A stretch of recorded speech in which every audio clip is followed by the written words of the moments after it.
T-minus 20. Falcon 9 secured. Flight pressures.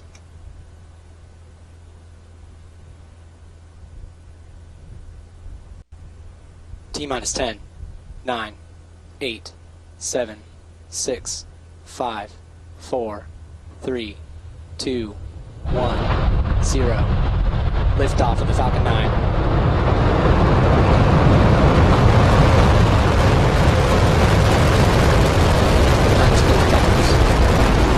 JCSAT-14 secure the battery.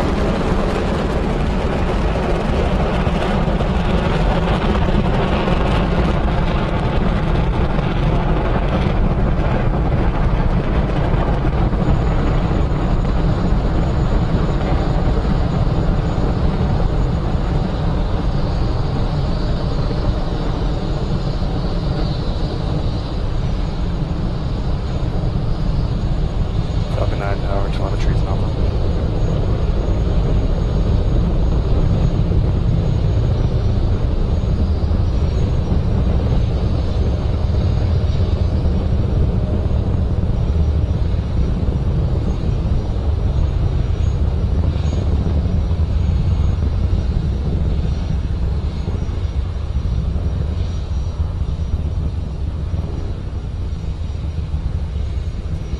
Plus 1 minute and 10 seconds. We've launched from Space Launch Complex 40 at Cape Canaveral. We're waiting to hear the call out. We're going supersonic right now and passing through maximum dynamic pressure.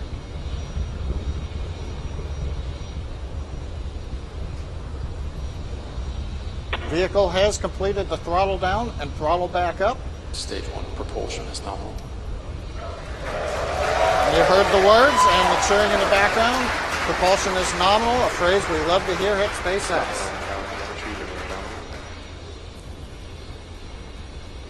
We're currently beginning. MVAC chill has begun. There's the call out for the chill in of the MVAC engine, just like we did before launch for the first stage engines. We're now chilling in the turbopump on the second stage engine with liquid oxygen, getting it ready for ignition, coming up in just about 35 seconds. The next major event that we're going to hear is main engine cutoff. That will come up at about 2 minutes and 38 seconds. You can see the ground cameras following the Falcon 9.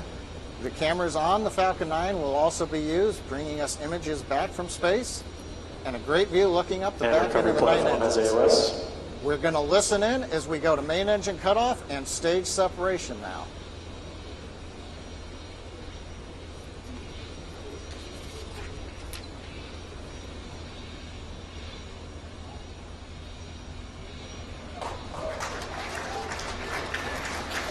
There you can see the main engine.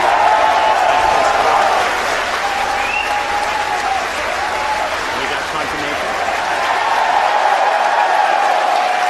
The second stage has separated, and we have good ignition of our second stage as well. We'll be having a video of that for you in a second here. But right now, the good news is we've successfully separated from our first stage, and that is back on its way to the drone shed, and we have a beautiful image of the engine bell for second stage. Yeah, the first stage is actually continuing, because it's going so fast, it continues in this huge parabola, this ballistic trajectory, and out towards the drone ship in the middle of the Atlantic. It's quite a long ways. It goes up to about 200 kilometers in altitude before it starts descending again. This is the same drone ship that we landed on not too long ago. Of course, I Still Love You, which, like we said earlier, is about a couple hundred miles off the coast of Florida. Right, and let's not forget, of course, that view of the right side of that second stage, engine powering. And from the front end of the rocket there is the fairing separation. You can see the JCSAT there for a brief moment there as well. All these views are coming from cameras just like this one I have in my hand right here. It is literally this small. We at SpaceX design and build these in-house, like most of our avionics across the entire vehicle. Design, build, test. It's one of the things that we do really well here at SpaceX is vertically integrated. Yep, we're making most of everything out of aluminum because it's very light. That's the reason we ditched the fairing, of course, is so that we're not carrying that excess mass towards orbit. It's just going to be slowing down unnecessarily. Now that the second stage is out of, it's going towards space where there is no atmosphere, we're able to deploy the fairing, as you just saw, because our payload JCSAT-14 no longer needs that protection from the friction created by the atmosphere. So the second stage is going to continue to burn for a little while longer yet. It's going to keep pushing up that speed until it's about 8 kilometers per second to get it into that low Earth orbit. It will then pause for a little bit and allow it to sort of, I guess, be in a parking orbit in low Earth orbit, it's called. That's going to be in about 15 minutes of that coast period before it restarts to begin that second burn to get it to geosynchronous transfer orbit. But right, let's take a quick pause right now to see how that orbit and progress is actually happening with John. He's been listening on the countdown nets. T plus 5 minutes, everything continues to go nominal. You hear that call out occasionally, something that we love to hear, as I've said before at SpaceX. Give you an update on the Falcon 9 trajectory. Looking at the plot map on my monitor here, we're tracking down pretty much the middle of the predicted trajectory. Now we've headed somewhat due east out of Cape Canaveral. For our initial parking orbit, we don't really change the inclination of the orbit, so we'll shoot eastward. There will be a second burn a little bit later on that we plan to bring you in the webcast. That'll be the burn that takes us to the geosynchronous transfer orbit. The first burn is into the parking orbit. You heard the call there, stage 2 propulsion is nominal. We're looking at the MVAC-D engine. You can see it on the screen.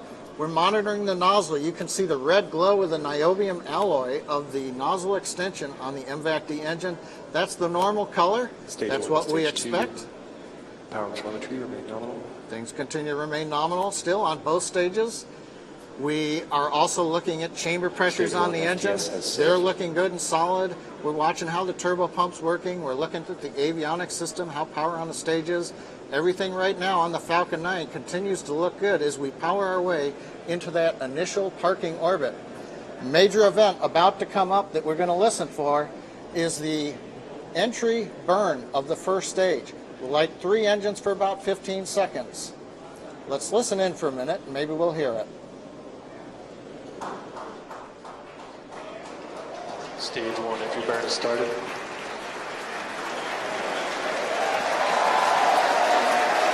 There's the start of the burn.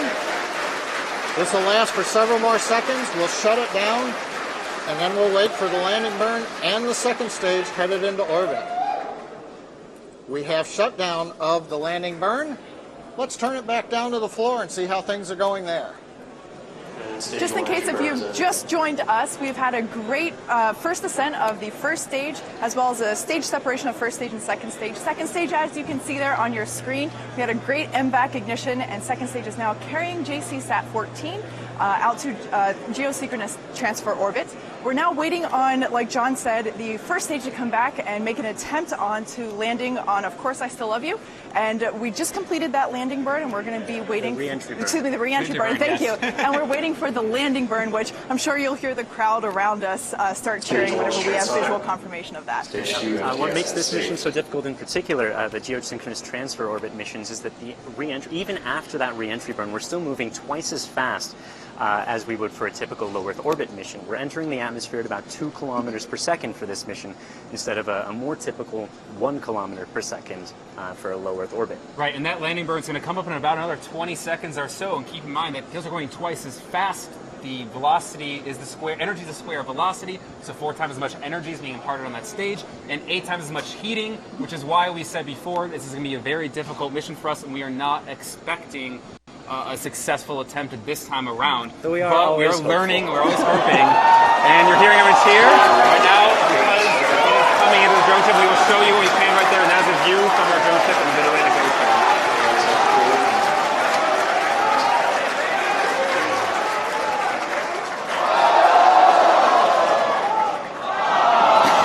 And it looks like we have